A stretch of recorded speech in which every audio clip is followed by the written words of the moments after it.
మాది చాలా ఎటువంటి మిడిల్ క్లాస్ ఫ్యామిలీ. అంటే కష్టాలంటే ఒకటండి, మా ఫ్యామిలీ వర్ నాట్, మాకు డబ్బులు ప్రాబ్లం ఉండింది, మేము రిచ్ కాదు.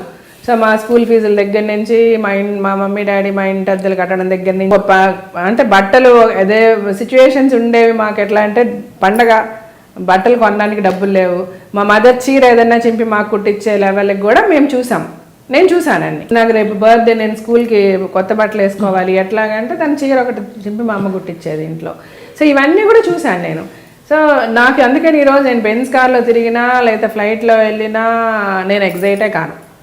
నాకు గబుక్కుమని కాలేదు, నేను ఆటోలో వెళ్ళడానికన్నా నేను రెడీ, బస్సులో వెళ్ళడానికన్నా నడిచన్నా వెళ్ళిపోతాను నేను. బట్ ఇవన్నీ కూడా నా పిల్లలకైతే నేను చెప్తా, మీరు ఇలా ఉండాలి అని నేను ఎప్పుడు చెప్పలేదు, కానీ వాళ్ళందరికీ నా లైఫ్లో జరిగినాయి అన్నట్టు చెప్తా వాళ్ళిద్దరికి.